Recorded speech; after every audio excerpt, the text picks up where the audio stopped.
नरेंद्र मोदी, पूरा नाम नरेंद्र दामोदर दास मोदी।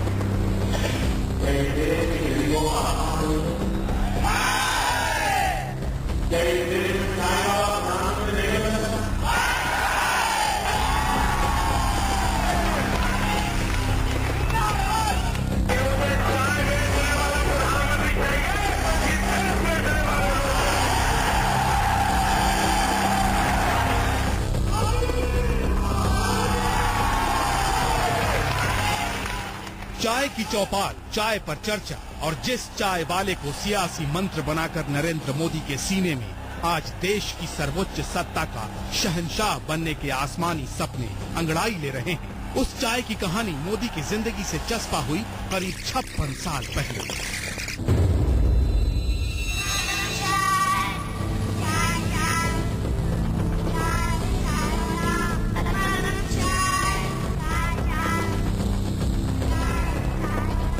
तब कोई नहीं जानता था कि चाय बेचने की मजबूरी सत्ता के युद्ध का सबसे बड़ा अस्त्र बन जाएगी। चाय वाला, चाय बेचने वाला, चाय बेच करके चाय बेचना मंजूर है, देश बेचना मंजूर नहीं। पूर्वी गुजरात का ये छोटा सा कस्बा वडनगर,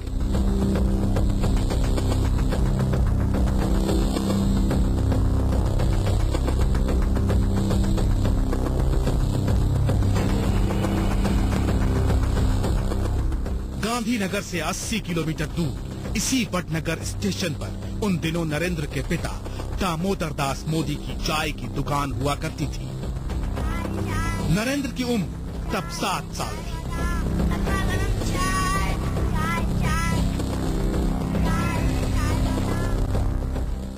वडनगर के स्टेशन से नरेंद्र मोदी का रिश्ता बहुत पुराना है। स्टेशन का चप्पा चप्पा मोदी के बचपन का गवाह रहा है। तब स्टेशन छोटा था, गाड़ियों की आवाजाही बहुत कम थी और पास ही नरेंद्र मोदी के पिता चाय की दुकान चलाते थे। मोदी के पिता दामोदर दास चाय बेचकर परिवार का गुजारा करते, बच्चों को पढ़ाते लिखाते। 7 साल के नरेंद्र को अपने परिवार की तंगहाली का एहसास बखूबी था, लिहाजा स्कूल और वडनगर स्टेशन के बीच बीतने लगा नरेंद्र का बचपन।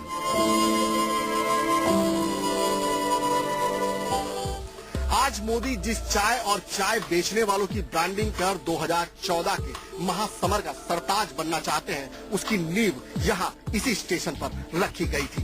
बचपन के दोस्त बताते हैं कि स्कूल से छूटते ही मोदी अपने पिता की चाय की दुकान पर हाथ बटाने चले आते थे और इसी स्टेशन पर चाय बेचा करते थे।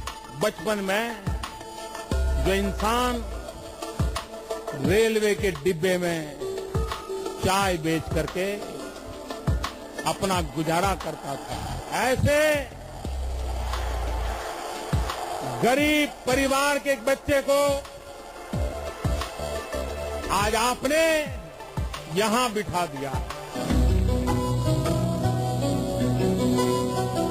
पिता पुत्र की मेहनत के पैसे से पलता था इस घर में रहने वाला दामोदर दास मोदी का पूरा परिवार। जहां नरेंद्र का जन्म हुआ, तारीख थी 17 सितंबर 1950।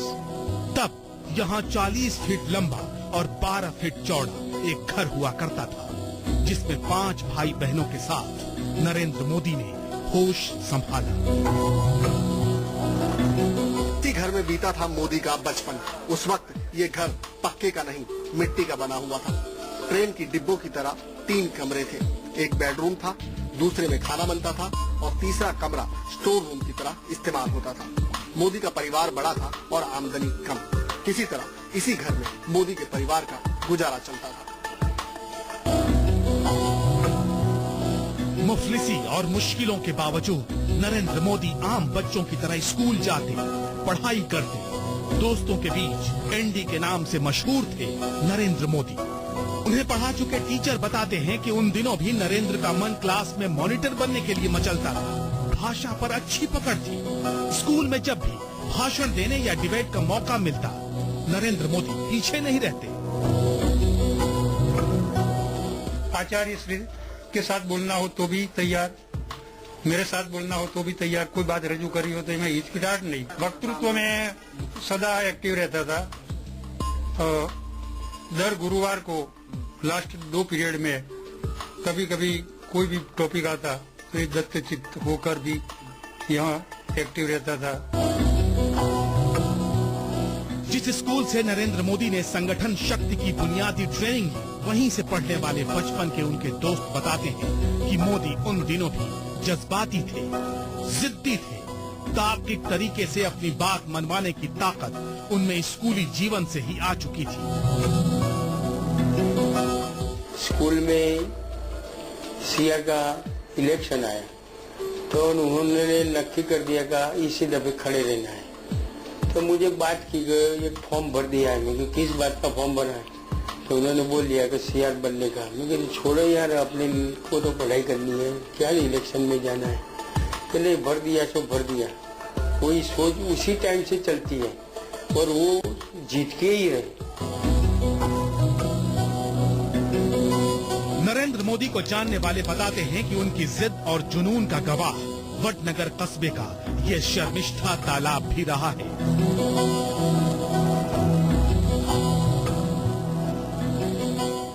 तालाब का एक किस्सा मोदी के जीवन से चस्पा है। बताते हैं कि उन दिनों इस तालाब में काफी मगरमच्छ थे, लेकिन बचपन में मोदी बिना डरे इसमें छलांग लगा देते थे। हालांकि इन किस्सों का कोई औपचारिक प्रमाण हमारे पास मौजूद नहीं है। सदा वत्सले मातृभूमे नमस्ते सदा वत्सले मातृभूमि। वो साल 1958 का दौर था। गुजरात में आरएसएस ने जड़ें जमानी शुरू कर दी थी। वडनगर में भी संघ की शाखा लगती थी।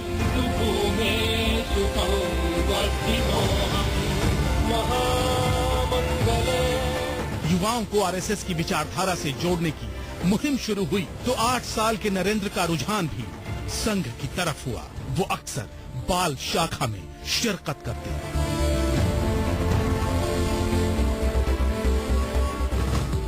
आज यहाँ पर स्कूल है, लेकिन कभी यहाँ मैदान हुआ करता था और यही मैदान मोदी के मोदी बनने का गवाह रहा है।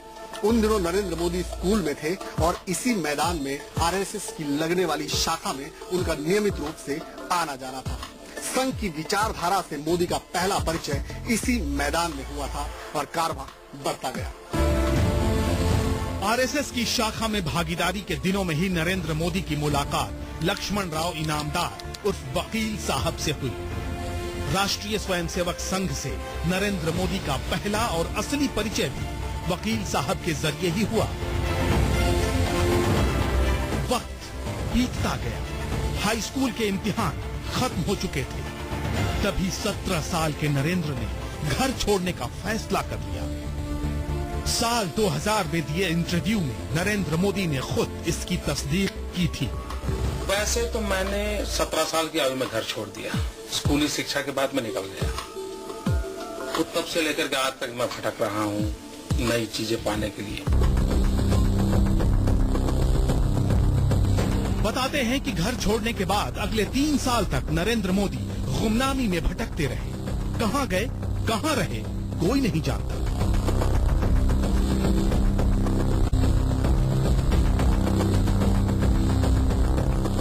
द नमो स्टोरी में पत्रकार किंशुक नाग ने लिखा है कि गृहस्थी का बंधन नरेंद्र मोदी को मंजूर नहीं था। लिहाजा 3 साल बाद नरेंद्र मोदी ने घर वापसी के बाद फिर से वडनगर छोड़ दिया और पहुंच गए अहमदाबाद।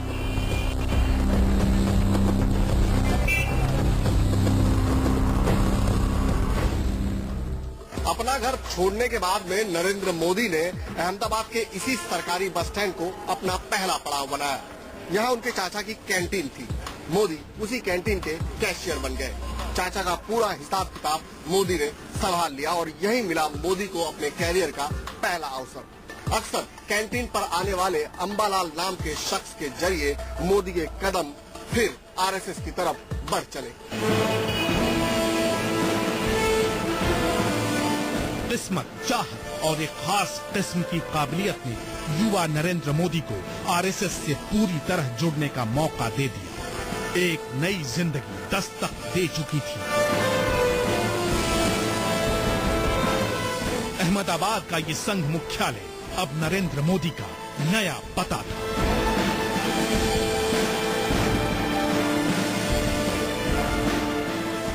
वो साल 1971 का दौर था जब नरेंद्र मोदी अहमदाबाद के इसी हेडगेवार भवन में रहने लगे थे। उन दिनों अहमदाबाद के संघ मुख्यालय में कई प्रचारक रहते थे। सबके लिए सुबह की चाय से लेकर चिट्ठियों के जवाब देने तक का पूरा काम मोदी के ही जिम्मे था। मोदी की इसी अदा पर संघ के बड़े नेता फिदा हो गए। ये 70 का दशक था। राजनीति तेजी से बदल रही थी। इसी बीच महंगाई बढ़ी। गुजरात में छात्र सड़कों पर उतर आए। आंदोलन की आग धधकने लगी। सूबे के 40 शहरों में कर्फ्यू लगा। फिर 25 जून 1975 को देश में इमरजेंसी लगाई। अब आप प्रधानमंत्री श्रीमती इंदिरा गांधी का राष्ट्र के नाम संदेश सुनिए। भाइयों और बहनों, राष्ट्रपति जी ने आपातकाल की घोषणा की है। इससे आतंकित होने का कोई कारण नहीं है।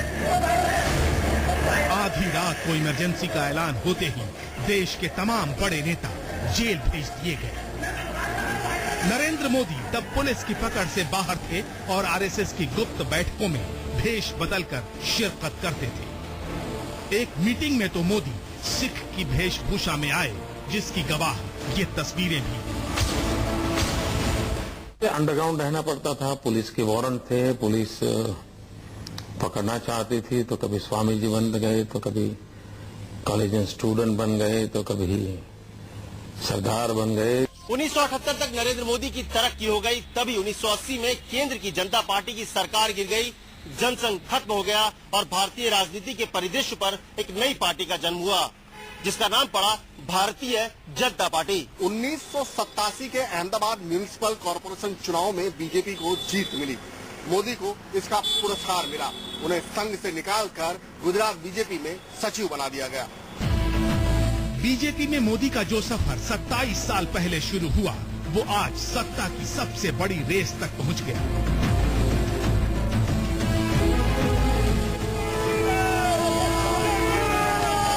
सितंबर 1990 में लाल कृष्ण आडवाणी की ऐतिहासिक अयोध्या रथ यात्रा गुजरात के सोमनाथ से शुरू हुई। मोदी उसके सारथी थे। बहुत बहुत धन्यवाद हरियाणा के वासियों का। यात्रा कामयाब हुई। मोदी सुर्खियों में आ गए। फिर तत्कालीन बीजेपी अध्यक्ष मुरली मनोहर जोशी ने कश्मीर से कन्याकुमारी तक यात्रा निकाली। उसका जिम्मा भी मोदी को ही मिला। जब वो जोशी जी के साथ वो एकता यात्रा वाली, उन्होंने ही पूरा ऑर्गेनाइज किया। कौन जानता था कि उस रथ यात्रा के पीछे खड़ा ये शख्स एक दिन जोशी को उन्हीं की सीट से दरबदर कर देगा।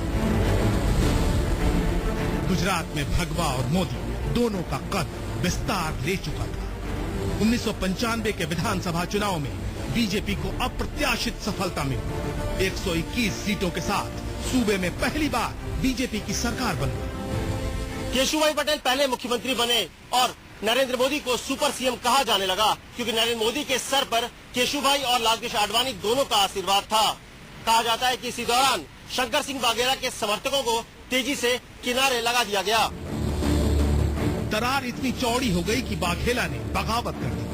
केशुभाई पटेल को मुख्यमंत्री पद से हटा दिया गया। सरकार गिरने का ठीकरा मोदी पर भी फूटा। राष्ट्रीय सचिव बनाकर मोदी दिल्ली बुला लिए गए। केंद्रीय नेताओं को लगा कि मोदी जी को थोड़ा गुजरात से हटा के दिल्ली लाना चाहिए और उनकी जो स्किल्स है, जो हुनर है, उसका उपयोग यहाँ पे दिल्ली में किया जा सकता है। और दूसरी बात है कि वो बहुत ज्यादा दखल अंदाजी दे रहे थे। केशुभाई पटेल दोबारा सीएम बन गए, लेकिन अगले 6 साल तक मोदी देश की राजधानी से ही संगठन की ताकत का सूत्रधार बने रहे। केंद्र केंद्र में वाजपेयी सरकार आ चुकी थी और मोदी अटल आडवाणी से लेकर संघ की आंखों के तारे बन गए। साल 2000 में एक इंटरव्यू के दौरान मोदी ने खुद ये कबूल किया था। हम किसके प्रो हैं मालूम नहीं, लेकिन हम पर अटल जी के भी आशीर्वाद हैं, आडवाणी जी के भी आशीर्वाद हैं, कुशाभाऊ जी के आशीर्वाद हैं, पूरी पार्टी के आशीर्वाद है और कार्यकर्ताओं का प्रेम है। तभी 26 जनवरी 2001 को कुदरती आपदा ने गुजरात को तबाह कर दिया। विनाशकारी भूकंप आया, राहत में सुस्ती पर सवाल उठे। केशुभाई की सरकार के खिलाफ आक्रोश पहले से था। ऐसे में तत्कालीन प्रधानमंत्री अटल बिहारी वाजपेयी को मोदी ने नया विकल्प दिखा। मोदी को गुजरात जाने का आदेश मिला। 7 अक्टूबर 2001 को नरेंद्र मोदी ने पहली बार मुख्यमंत्री पद की शपथ ली। ऐसे नहीं कि वाजपेयी जी और आडवाणी जी ने मोदी जी पे ही अपना, मोदी जी ही उनके फर्स्ट और लास्ट चॉइस थे।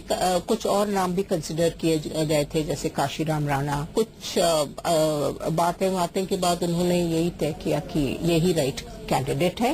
उन्हें राजनीतिक गुरु केशुभाई की कुर्सी लेकर मोदी ने जो गुरु दक्षिणा दी थी, वही बाद में तल्खी की वजह बन गई। मोदी के लिए पहली चुनौती थी एक सेफ सीट जो राजकोट थी। मोदी अभी अपनी राजनीतिक महत्वाकांक्षाओं का आसमान तलाश ही रहे थे कि वो काली तारीख आ गई। 27 फरवरी 2002। 27 फरवरी साल 2002 की सुबह पूरा देश सन्न रहे। अहमदाबाद आने वाली साबरमती एक्सप्रेस की कुछ बोगियों में गोधरा स्टेशन के पास आग लगा दी गई। इनमें अयोध्या से आ रहे कार सेवक 58 लोग मारे गए। खबर फैली और 28 फरवरी की सुबह से गुजरात चलने लगा। दंगे भड़क उठे। अहमदाबाद की गुलबर्गा सोसाइटी में कांग्रेस के पूर्व सांसद एहसान जाफरी समेत 68 लोग मारे गए। नरोडा पाटिया, बड़ोदरा की बेस्ट बेकरी में हिंसा हुई। दंगों को लेकर मोदी सरकार चौतरफा घिर गई। 4 अप्रैल 2002 को अटल बिहारी वाजपेयी गुजरात आए और मोदी को राजधर्म की याद दिलाई। मैं चीफ मिनिस्टर के लिए मेरा एक ही संदेश है कि वो राजधर्म का पालन करें। अटल की ये नसीहत इतिहास में दर्ज हो गई, लेकिन उनके पास बैठे मोदी ने मुस्कुराते हुए जो कुछ कहा वो भी कम दिलचस्प नहीं था। राजधर्म हम भी वही कर रहे हैं साहब। गुजरात दंगों के बाद केंद्र की एनडीए सरकार में खलबली मच गई। कई सहयोगी नाराज हुए। वाजपेयी मोदी को हटाने के पक्ष में थे, लेकिन आडवाणी मौन थे। तभी 12 अप्रैल 2002 को गोवा में बीजेपी की राष्ट्रीय कार्यकारिणी की बैठक हुई। यहीं नरेंद्र मोदी ने अपने इस्तीफे का दांव खेल दिया।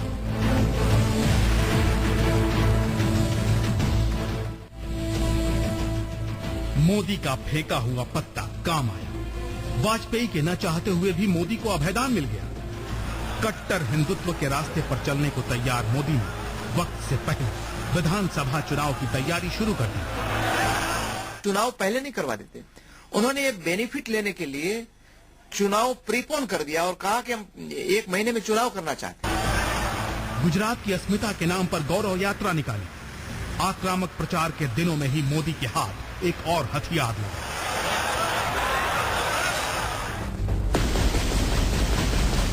चौबीस सितंबर 2002 को गांधीनगर के अक्षरधाम मंदिर पर आतंकी हमला हो गया। 32 लोगों की मौत हुई। इन हालातों का फायदा चुनाव में मिला। बीजेपी के खाते में 126 सीटें आईं। मोदी और मजबूत हो गए और यहीं से शुरू हुई इमेज बिल्डिंग। गुजरात के उद्योगपति मोदी के साथ आने लगे। कॉरपोरेट और वाइब्रेंट गुजरात की चकाचौंध की कॉकटेल मोदी को नई इमेज के साथ स्थापित करने लगी।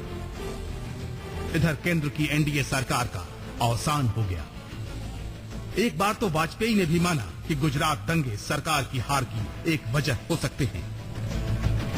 दंगों के सवाल पर मोदी अक्सर चुप हो जाते। करण थापर के साथ ये इंटरव्यू बदलते मोदी का गवाह है।